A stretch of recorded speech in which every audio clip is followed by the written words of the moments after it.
boa tarde, seja bem-vindo ao seu Jornal da Litoral. Hoje são 12 de junho de 2024, uma ótima tarde para você que está chegando agora na telinha da sua TV Litoral. E eu já convido você a acessar as nossas redes sociais e curtir toda a nossa programação ao vivo diariamente e também as nossas postagens e demais conteúdos da nossa programação. É só você acessar @TV Litoral RN e seguir o nosso Instagram, também curtir a nossa página no Facebook e ainda o nosso canal no YouTube. Começando o nosso programa de hoje, vamos com a primeira matéria falando sobre política. Em entrevista à Figaro Magazine, o presidente da França, Emmanuel Macron, garantiu que não vai renunciar, mesmo se for derrotado nas eleições legislativas antecipadas. O presidente francês não vai renunciar, seja qual for o resultado das eleições legislativas antecipadas. Emmanuel Macron anunciou a antecipação da votação depois da vitória contundente da extrema-direita nas eleições para o Parlamento Europeu. As declarações foram dadas em entrevista publicada nesta terça-feira pela Figaro Magazine. Diante das críticas depois do anúncio, Macron afirmou que acredita ter tomado a decisão correta para o bem do país. O presidente francês chegou ao poder em 2017 com uma plataforma de centro que atraiu eleitores insatisfeitos com a tradicional alternância entre socialistas e conservadores. Apesar do desgaste à imagem causado por protestos contra a reforma da Previdência e os chamados coletes amarelos, Macron foi reeleito em 2022. As movimentações políticas sugerem uma manutenção dos 3 blocos surgidos das últimas eleições: a aliança centrista de Macron, a extrema-direita e a frente de esquerda NUPES, que acabou por se desintegrar devido a divergências entre as alas social-democrata e radical.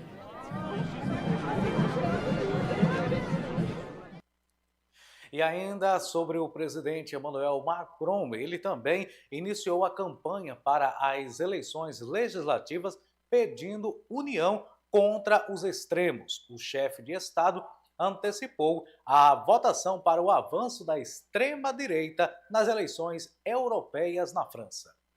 O presidente Emmanuel Macron pediu nesta quarta-feira a união de todos que dizem não aos extremos, antes ou depois das eleições legislativas francesas, que ele antecipou após a vitória da extrema-direita nas eleições europeias na França. Temos alianças não naturais entre os dois extremos que não concordam em praticamente nada, além das posições a serem compartilhadas e que não poderão implementar nenhum programa. A entrevista coletiva foi concedida 3 dias depois do inesperado anúncio da antecipação das eleições.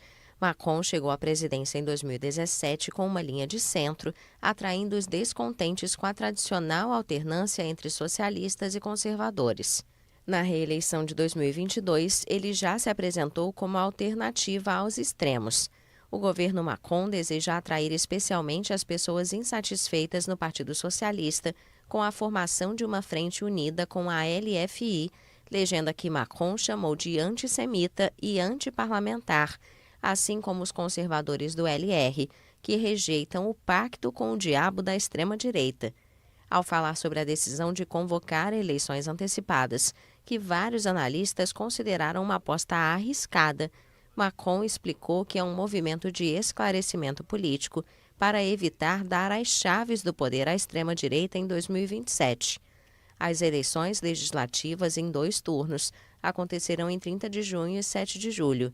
A antecipação das eleições não afeta Macron, que continuará como presidente até 2027, mas ele corre o risco de ter que compartilhar o poder com um governo de outra tendência política na parte final de seu 2º e último mandato. E a maioria dos deputados do partido alemão de extrema-direita, AfD, e uma formação de esquerda radical, boicotaram nesta terça-feira, dia 11, o discurso no parlamento do presidente ucraniano Volodymyr Zelensky, que alertou sobre a retórica pró-russa na Europa. O presidente da Ucrânia fez um alerta nesta terça-feira sobre a retórica pró-Rússia na Europa. Volodymyr Zelensky discursou perante o parlamento alemão, onde seu pronunciamento foi boicotado pela maioria dos deputados do partido de extrema-direita AfD e do partido de esquerda radical BSW. Para as duas legendas, as eleições europeias de domingo foram um sucesso. A AfD ficou em segundo lugar, com cerca de 16% dos votos, enquanto o recentemente criado BSW ultrapassou os 6%. A situação me parece perigosa, não especialmente para a Ucrânia, porque já estamos em um momento delicado, estamos em guerra. Mas os slogans radicais pró-Rússia são perigosos para os países europeus. Zelensky está em Berlim para uma conferência internacional sobre a reconstrução da Ucrânia. Em seguida, o presidente ucraniano vai participar da cúpula dos líderes do G7 na Itália. Ele ainda vai viajar para a Suíça para discursar na Conferência de Paz na Ucrânia, que será realizada este fim de semana. O encontro reunirá mais de 90 países e organizações, mas sem a presença da Rússia e da China.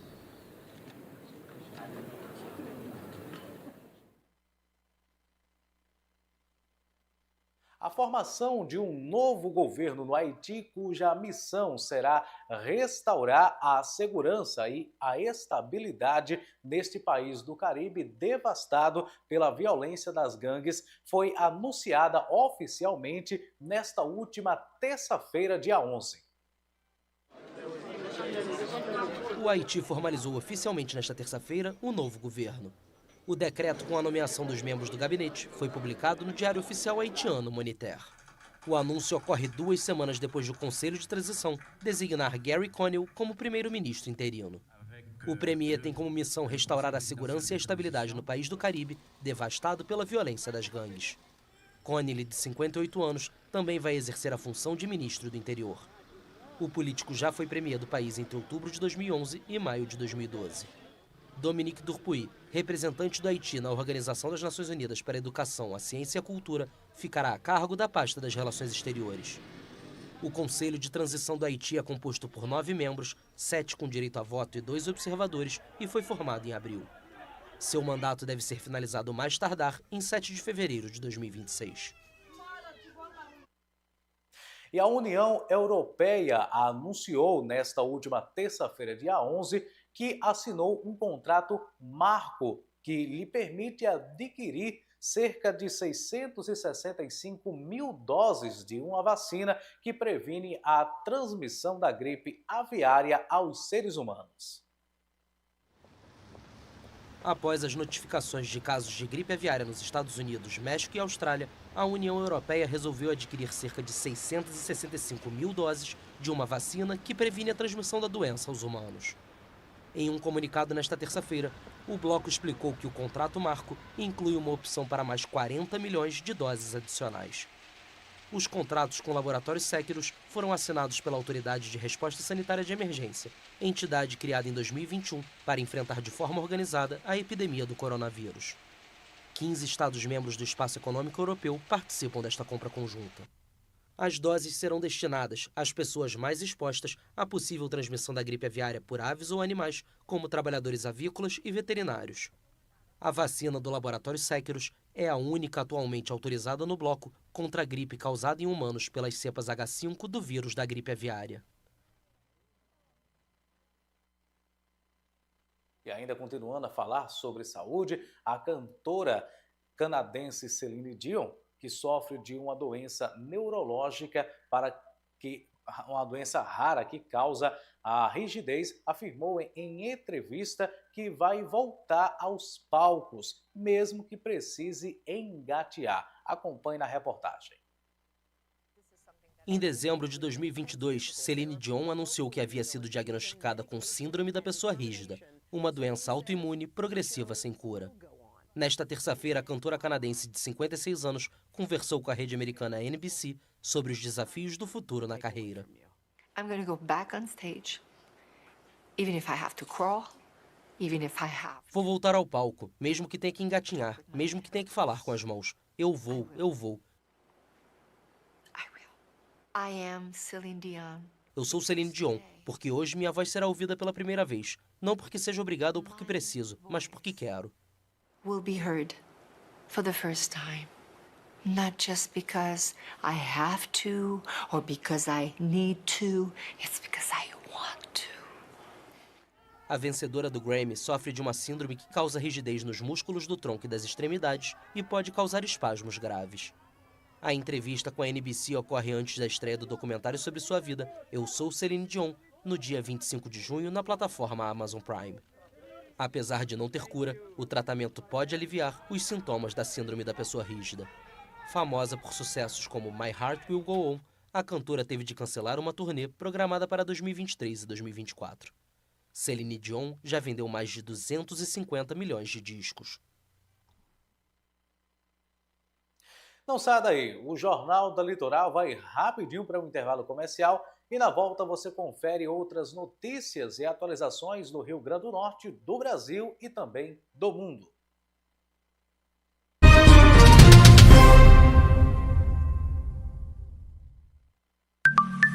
Datavero, um novo conceito em pesquisa. Plataforma digital com geolocalização. Resultado em tempo real. Pesquisa eleitoral com credibilidade. Pesquisa mercadológica com segurança. Pesquisa de avaliação administrativa com seriedade. Cliente Datavero tem senha do sistema para acompanhar todo o processo. Instituto Datavero. Pesquisa de verdade. A gente sabe acreditar em super-heróis. A gente sabe o que é cuidar do outro. A gente sabe como é ficar às vezes longe da escola, dos amigos. A gente sabe o que significa não estar perto de quem a gente ama. A gente sabe o que é ter medo. Sabe o que é brigar com um inimigo que a gente não vê. A gente sabe brincar dentro de casa. A gente sabe esperar. A gente sabe se proteger. A gente sabe a importância de amar. A gente sabe lutar. A gente sabe ganhar. A gente sabe manter a esperança. A gente sabe acreditar.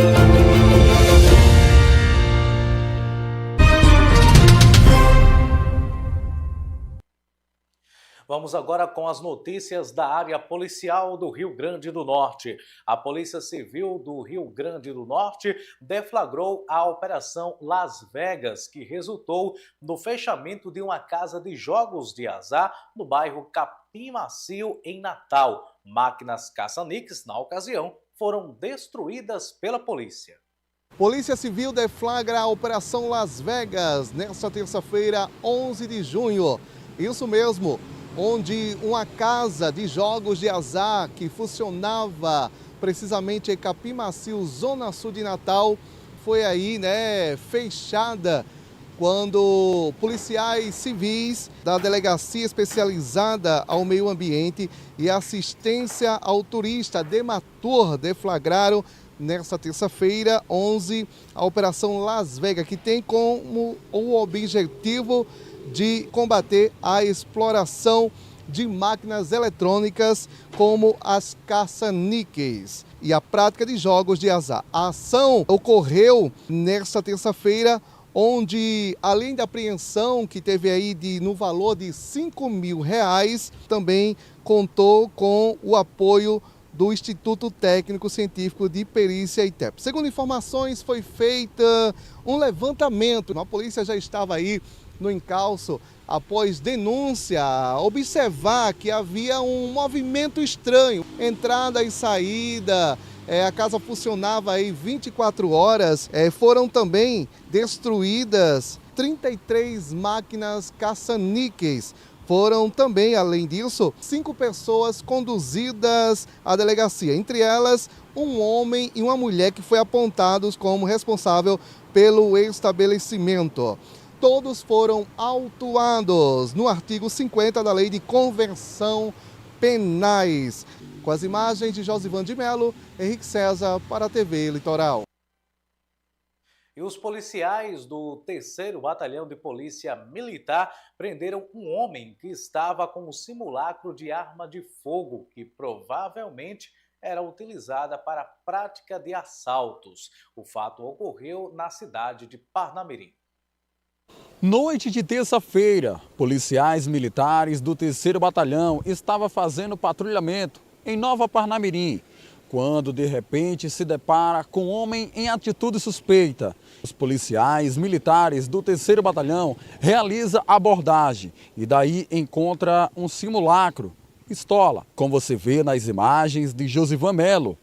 Ele foi preso pela Polícia Militar e foi conduzido para a Plantão Zona Sul na noite desta terça-feira. Ao realizar a abordagem, os policiais encontraram uma pistola caseira de posse do indivíduo. O homem recebeu voz de prisão imediatamente e foi encaminhado para a delegacia de plantão, onde foi realizados os procedimentos cabíveis. Com as imagens de Josivan de Melo, Everton Medino, para a TV Litoral. E nesta última terça-feira, dia 11, uma mulher de 32 anos de idade, que estava sendo investigada pelo crime de tentativa de latrocínio, foi presa temporariamente. A prisão aconteceu no distrito de Cobé, na região da cidade de Veracruz. Polícia Civil prende mulher por tentativa de latrocínio na cidade de Veracruz. Ocorrido nesta terça-feira, onde policiais civis da 27ª Delegacia deram cumprimento a um mandado de prisão temporária em face de uma mulher de 32 anos. A investigada pelo crime, ela era investigada pelo crime de latrocínio. A prisão aconteceu no distrito de Cobé, no município de Veracruz. Segundo as informações, a mesma investigada, era ex-companheira da vítima que, na madrugada do dia 23 de maio de 2024, tentou furtar objetos da casa para sustentar o seu vício. Ao perceber a ação criminosa da investigada, a vítima interpelou, no intuito de impedir o furto, mas só que foi atingida por uma facada, onde a mesma teve o seu pulmão perfurado e teve que ser socorrida para o Hospital Valfredo Gugel.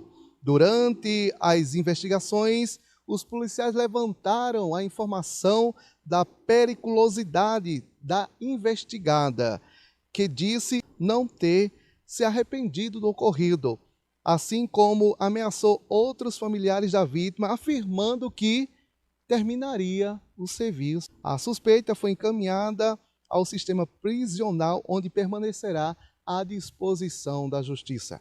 Com as imagens de Josivan de Melo, Henrique César para a TV Litoral. E os policiais do 1º Batalhão de Polícias foram chamados para deter um casal que estavam brigando na noite desta última terça-feira, dia 11. Os dois foram conduzidos para a Delegacia de Plantão de Polícia da Zona Norte de Natal. Nessa noite de terça-feira, a nossa equipe de reportagem se encontra aqui em frente à Delegacia de Plantão Zona Norte, onde o 1º Batalhão trouxe aqui um casal, isso mesmo, um casal que estavam se desentendendo na Praça Cívica, lá no Alecrim, e onde os mesmos estavam alterados, sobre efeito de álcool, isso mesmo, estavam embriagados. Segundo informações, os mesmos começaram a discutir, a se degladiar e foi embora para casa. Mas chegando em casa, continuou a discussão, continuou a briga, o desentendimento. Os vizinhos acionaram o 1º Batalhão, onde o 1º Batalhão, chegar no local, trouxe o casal, para a Delegacia de Plantão, onde já está prestando depoimento a mulher, que está mais tranquila, e o homem que ainda está alterado. Segundo informações, ele não está só sobre efeito de álcool, mas também de outro entorpecente. E ele está aguardando ser ouvido pelo delegado de plantão, onde ficará à disposição da Justiça. Com as imagens de Josivan de Melo, Henrique César para a TV Litoral. Vamos agora com as notícias da área da segurança internacional. Vamos saber mais informações a respeito da guerra no Oriente Médio. O ato comiciário da ONU para os Direitos Humanos questionou nesta terça-feira a quantidade de vítimas civis da operação para libertar reféns israelenses no campo de Nuseirat. A ONU afirmou estar profundamente chocada pelo custo civil da operação israelense que libertou 4 reféns em Gaza. No sábado, tropas de Israel invadiram um acampamento de Nuseirat em uma ação que, de acordo com o Ministério da Saúde do Hamas, deixou 274 palestinos mortos e quase 700 feridos. A forma como aconteceu a operação em uma zona tão densamente povoada leva a perguntar se as forças israelenses respeitaram os princípios de distinção, proporcionalidade e precaução estabelecidos nas leis de guerra. O escritório do Alto Comissariado das Nações Unidas para os Direitos Humanos também afirmou preocupação pela manutenção de reféns em cativeiros por grupos armados. O porta-voz advertiu que as ações das duas partes podem constituir crimes de guerra. O Alto Comissariado acrescentou que, ao haver reféns em zonas tão densamente povoadas, os grupos armados colocam em maior risco as vidas dos civis palestinos e dos próprios reféns.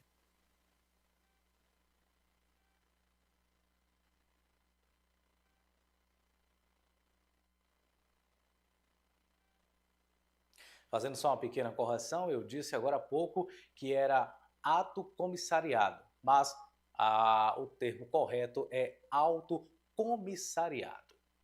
Vamos agora para a próxima matéria com relação à área da segurança internacional. Israel e 7 grupos armados palestinos foram acusados de crimes de guerra nesta quarta-feira por uma comissão das Nações Unidas. A embaixadora israelense acusou a entidade de discriminação sistemática contra o Estado hebreu. Uma comissão de investigação da ONU afirmou nesta quarta-feira que Israel é responsável por crimes contra a humanidade em Gaza, em particular de extermínio, enquanto acusou grupos armados palestinos de crimes de guerra. A comissão concluiu em um relatório que Israel cometeu crimes contra a humanidade de extermínio, assassinato, perseguição de gênero, transferências forçadas, atos de tortura e tratamentos desumanos. Ao contrário do genocídio, os crimes contra a humanidade não têm necessariamente que estar direcionados contra um grupo específico da população, mas podem ser dirigidos contra qualquer população civil, de acordo com a ONU. A embaixadora de Israel nas instituições da ONU em Genebra acusou a comissão de discriminação sistemática contra o Estado hebreu. De acordo com os investigadores, Israel e 7 grupos armados palestinos, entre eles o Hamas, cometeram crimes de guerra. A comissão, criada depois da guerra de 11 dias entre Israel e Hamas em maio de 2021, também tem mandato para estudar todas as causas profundas do conflito israelense-palestino. O grupo também acusa autoridades israelenses de obstruir as investigações e negar acesso a Israel e aos territórios palestinos ocupados. A guerra começou em 7 de outubro, quando milicianos do Hamas assassinaram quase 2.000 pessoas e sequestraram 251 no sul de Israel. A operação de resposta em Gaza deixou mais de 37.000 mortos, de acordo com o Ministério da Saúde do governo.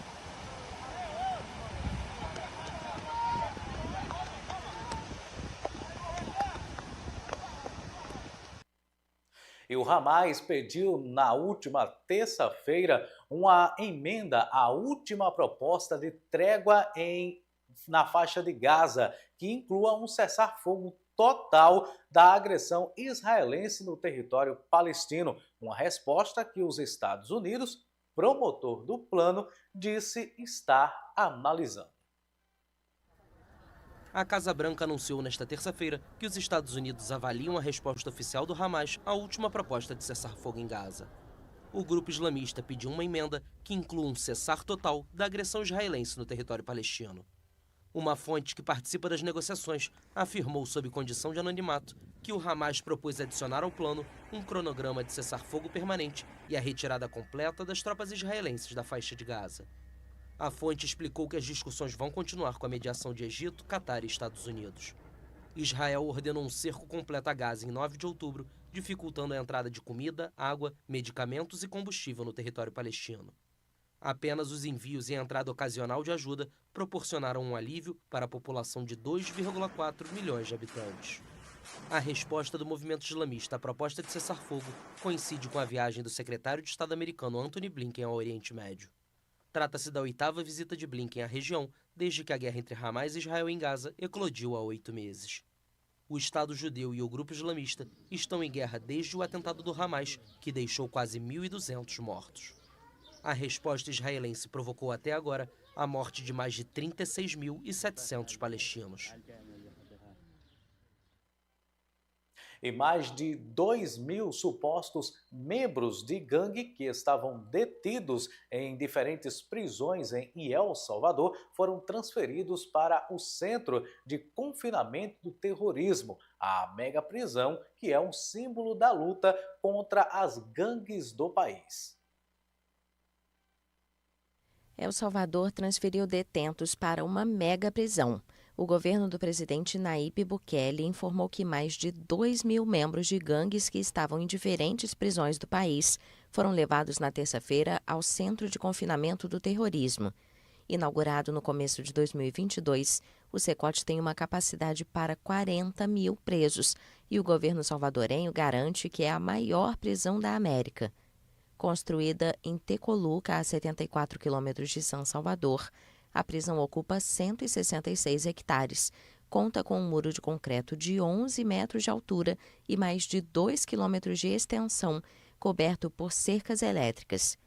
Existem dispositivos para bloquear as comunicações com o exterior e os réus, vigiados por policiais e militares, dormem em beliches de chapas de aço sem colchões ou travesseiros.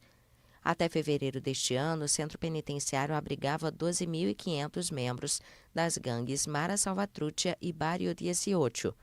Bukele pediu ao Congresso que decrete um regime de exceção em 2022 para enfrentar o aumento da violência no país centro-americano. Sob esta medida, foram detidos mais de 80.000 supostos membros de gangues e os índices de violência em El Salvador caíram a mínimos históricos. Mas as organizações de direitos humanos questionam o regime de exceção por permitir detenções sem ordem judicial e asseguram que muitos inocentes foram presos sem o devido processo.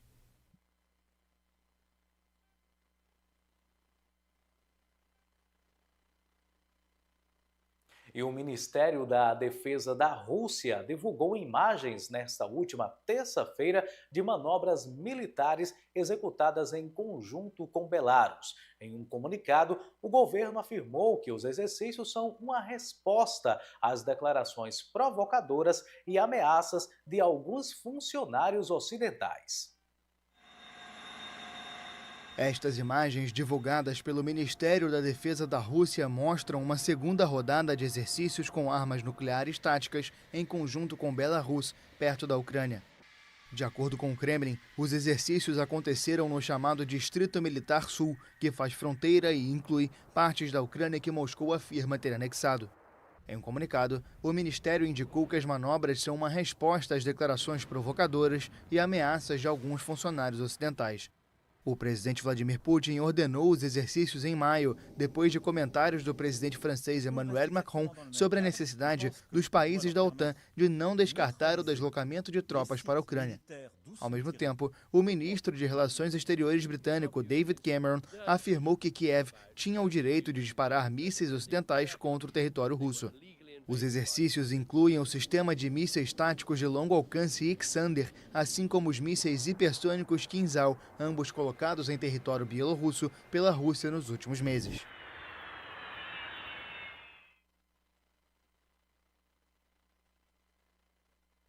E no Peru, o perigo enfrentado pelos motoristas cresce a cada ano. Entre 2021 e 2023, foram 3.000 mortes causadas por acidente de trânsito, a grande maioria delas causadas pelo fator humano.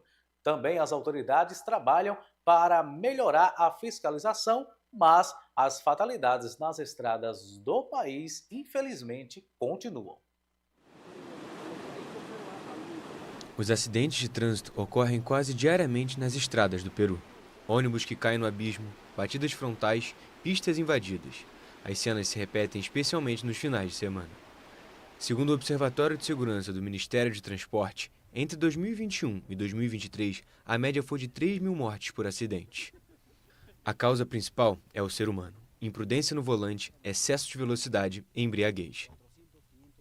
Si bien es cierto, hay factores contributivos. Embora existam fatores que contribuem, como por exemplo o clima, o estado do veículo e o estado de uma estrada, o fator humano é o predominante e determinante como uma das causas está de acordo com as estatísticas em uma ordem de 80% a 85%.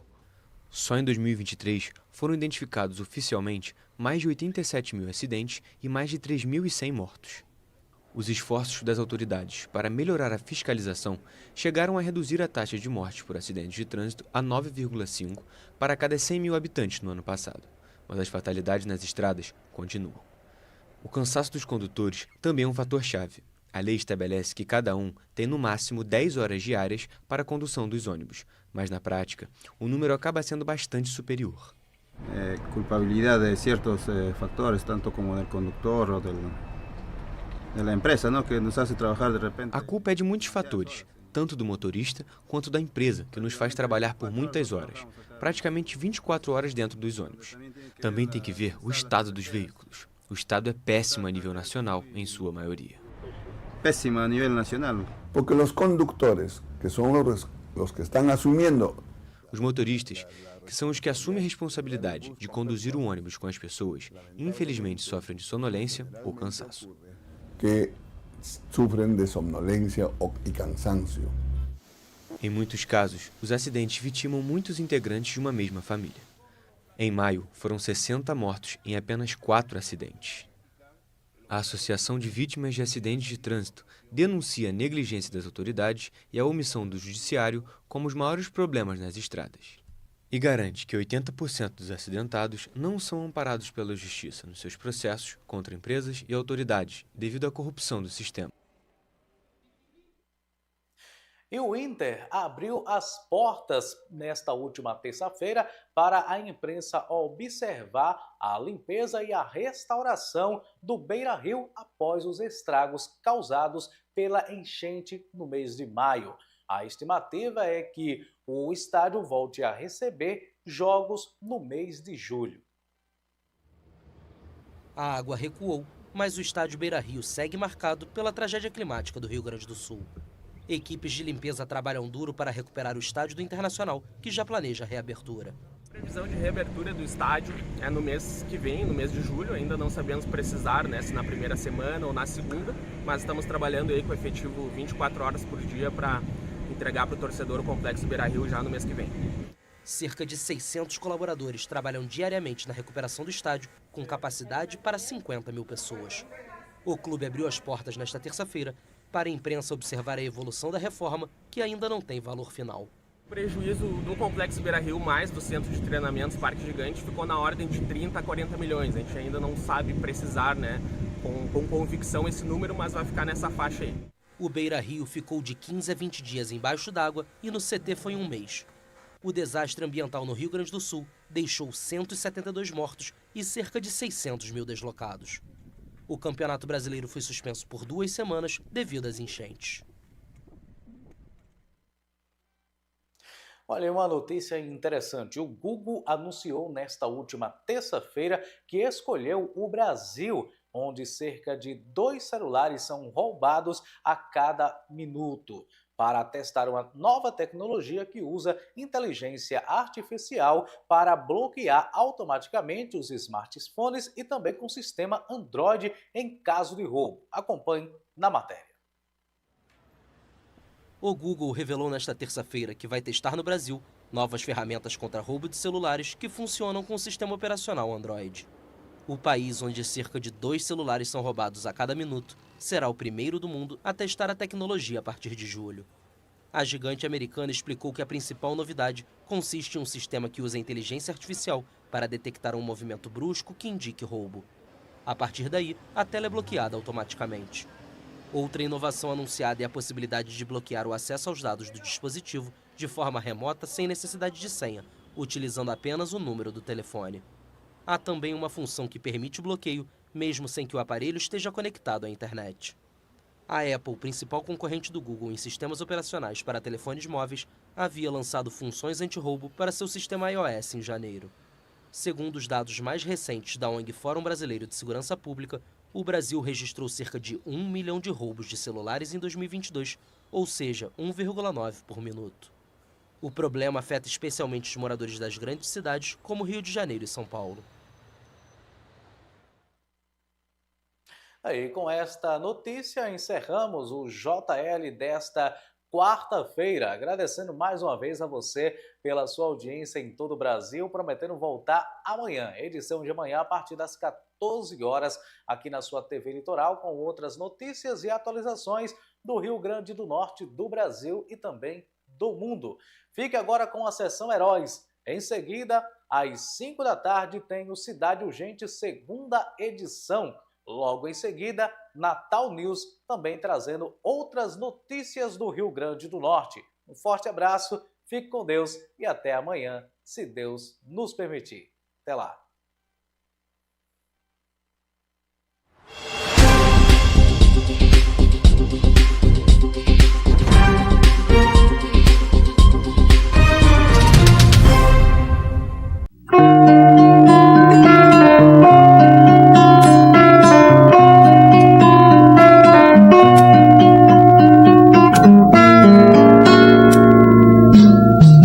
Esse cheirinho que vem lá do mar